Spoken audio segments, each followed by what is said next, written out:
السلام علیکم ورحمۃ اللہ وبرکاتہ۔ آج ہم لوگوں کی روانگی سید الشہداء فی الہند سرکار غازی پاک کے بارگاہ میں ہونے جا رہی ہے۔ ماشاءاللہ یہ غلامان غازی پاک جو اس وقت ٹرین میں موجود ہیں، ہم لوگ ٹرین سے سفر کر رہے ہیں۔ ماشاءاللہ کچھ ہی وقتوں میں سرکار غازی پاک کے دیار میں پہنچنے والے ہیں اور ان کی گلی کی زیارت کریں گے۔ ان کے آس پاس گلیوں اور کوچوں کی زیارت کریں گے اور ان کے مزار مقدس کو اپنے آنکھوں سے دیکھیں گے۔ ماشاءاللہ آپ لوگ جڑے رہیں، آپ لوگوں کو بھی دکھایا جائے گا۔ یہ ہم لوگ ٹرین سے سفر کر رہے ہیں۔ ماشاءاللہ ٹرین بھی بڑی فاسٹ چل رہی ہے۔ اب فاسٹ چلے نہ کیونکہ غازی کے گلی جا رہی ہے۔ ماشاءاللہ ہم لوگ اسٹیشن پر آ گئے ہیں اور سرکار غازی پاک کے مزار کے باہر ہم لوگ پہنچ چکے ہیں۔ ماشاءاللہ سرکار غازی پاک کی ایسی ذات ہے کہ سرکار غازی پاک ایسے شخصیت اعظام ہیں۔ و مشائخ اعظام میں سے ہیں جنہوں نے اس کفر و شرک کی سرزمین پر اسلام کا پرچم بلند فرمایا۔ آپ کی پیدائش 15 فروری 1015 عیسوی بروز اتوار بوقت صبح صادق اجمیر شریف میں ہوئی۔ یہ حضرت خواجہ غریب نواز علیہ الرحمہ کی آمد سے 181 برس پہلے کا زمانہ تھا۔ آپ کا سلسلہ نسب 12ویں پشت میں شیر خدا حضرت علی کرم اللہ وجہ الکریم سے ملتا ہے۔ جب آپ 4 برس کے ہوئے تو رسم بسم اللہ خوانی ادا کی گئی۔ والد سالار ساہو نے سید ابراہیم 12 ہزاروی کو آپ کا وستاذ مقرر فرمایا۔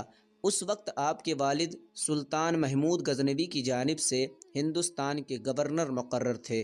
9 سال کی عمر میں آپ نے علوم ظاہری و باطنی میں کمال حاصل کیا۔ آپ سلطان محمود غزنوی علیہ الرحمہ کے حقیقی بھانجے ہیں۔ انہوں نے اپنے والد سلطان سبکتگین کے بعد 23 برس تک سلطنت کی ذمہ داری نبھائی۔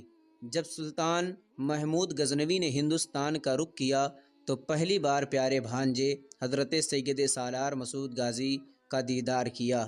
جب واپس ہوئے تو بہن، بیوی اور بھانجے سید سالار مسعود غازی کو اپنے ساتھ غزنہ لے گئے۔ سلطان محمود غزنوی کا ایک وزیر خواجہ حسن تھا جسے مسعود غازی کی بلند اقبالی کی بنا پر عداوت و حسد تھا۔ سلطان اس حسد سے واقف تھے مگر عجلت میں کوئی اقدام کرنے کے بجائے آپ کو ہندوستان والدین کے پاس بھیجنے کا ارادہ کیا۔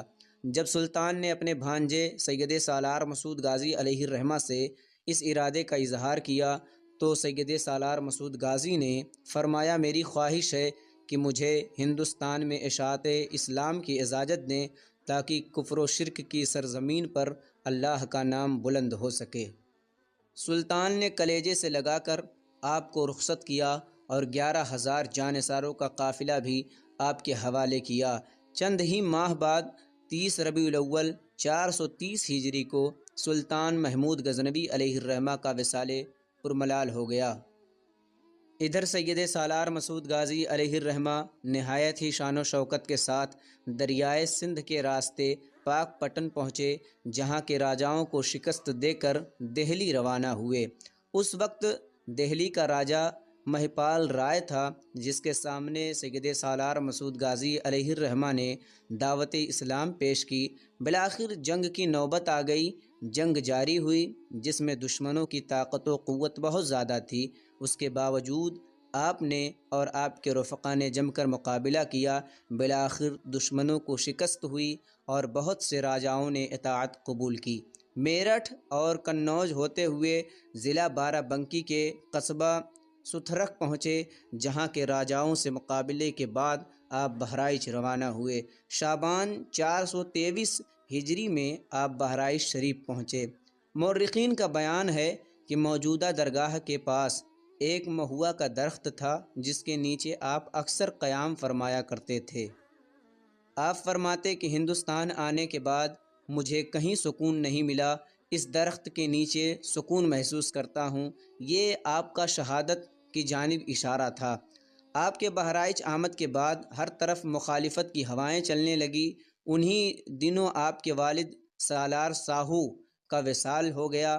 والد کے وصال کے بعد بھی آپ کے حوصلے میں کوئی کمی نہیں آئی، بلکہ تبلیغ دین کے لیے جافشانی کے ساتھ لگے رہے۔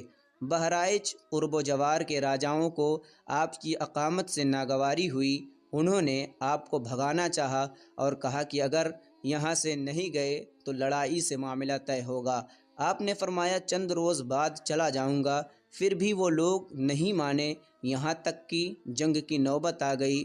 دونوں فوجوں کے مابین جم کر مقابلہ ہوا۔ اسلام کے شیروں نے اس قدر جواں مردی کا مظاہرہ فرمایا کہ دشمنوں کے پاؤں اکھڑ گئے، وہ بھاگ کھڑے ہوئے اور ان کے کئی سردار گرفتار ہوئے۔ اس ہار سے تمام راجاؤں میں بے چینی پیدا ہو گئی۔ راجہ سہردیو نے مشورہ دیا کہ اس بار میدان جنگ میں لوہے کی زہر آلود کیلیں بچھا دی جائیں۔ ایسا ہی کیا گیا اور دونوں فوجیں ایک بار پھر آمنے سامنے ہوئیں۔ اس بار بھی دشمنوں کو شکست کا منہ دیکھنا پڑا۔ اس جنگ میں سرکار غازی پاک کے 2/3 احباب نے جام شہادت نوش فرمایا۔ دوبارہ شکست کے بعد ہندوؤں نے دھرم کے نام پر لوگوں کو ابھارنا شروع کیا۔ سورج دیوتا کے نام پورے شمالی ہندوستان میں لوگوں کو جنگ کے لیے آمادہ کیا گیا۔ ہمالیہ کے دامن سے لے کر گھاگھرا ندی تک دشمنوں کا لشکر مقابلے کے لیے تیار کیا گیا۔ ادھر سید سالار مسعود غازی بھی اپنے چند جانثاروں کے ساتھ میدان میں جلوہ افروز ہوئے۔ جنگ کا نقارہ بجا۔ آپ دشمنوں سے کئی روز تک مقابلہ کرتے رہے، مگر اتنی زیادہ فوج سے کب تک مقابلہ کرتے؟ آپ کے اکثر جانثار بھی شہید ہو گئے۔ دشمنوں نے آپ پر تیروں کی بارش شروع کر دی۔ 14 رجب المرجب 424 ہجری بمطابق 10 جولائی 1033 عیسوی کو دشمنوں کے سردار سہردیو نے ٹیلوں کے آڑ سے ایک ایسا تیر مارا جو آپ کے گلے مبارک میں پیوست ہو گیا۔ تیر لگتے ہی آپ سواری پر قائم نہ رہ سکے، غشی طاری ہوئی۔ قریب تھا کہ آپ گھوڑے سے نیچے آ جاتے، مگر آپ کے سچے عاشق سکندر دیوانہ نے آپ کو سنبھالا اور مہوا کے درخت کے نیچے لٹایا اور آپ کی زبان پر کلمہ طیب جاری تھا۔ عصر و مغرب کے درمیانی وقت آپ نے اس دار فانی کو خیر آباد کہا۔ ابر رحمت ان کی مرقد پر گہر باری کرے، حشر تک شان کریمی ناز برداری کرے۔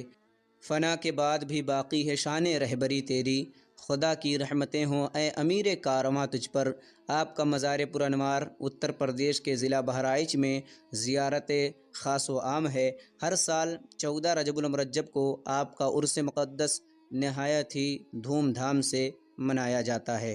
عرس کے موقع پر یہیں سے نکلتے ہیں لوگ اور سیدھا اس گیٹ سے باہر ہو جاتے ہیں، تو یہ اندر ہی کا منظر ہے۔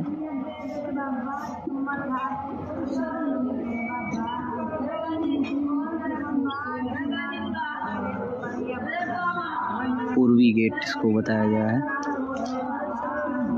اس میں نہاتے ہیں۔ سال میں 2 کوڑھی ایسے شفا یاب ہوتے ہیں جو ڈاکٹروں نے جواب دے دیا ہو۔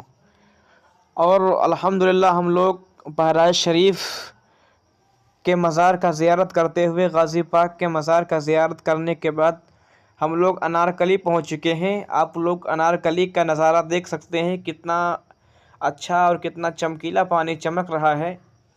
یہ کوئی ایسا ویسا تال نہیں بلکہ غازی پاک کے گلی کا تال ہے، جسے دنیا انارکلی کے نام سے جانتی ہے۔ اور انارکلی اتنا مشہور ہوا کہ اس کے نام سے کپڑے بھی نکل گئے۔ تو یہ انارکلی وہی جگہ ہے جس کے نام سے کپڑے نکلے تھے۔ کتنا زبردست سین ہے ماشاءاللہ۔ ہم لوگ ناہی میں بیٹھ گئے، نہائے تو نہیں تھے لیکن ناہی میں بیٹھ گئے۔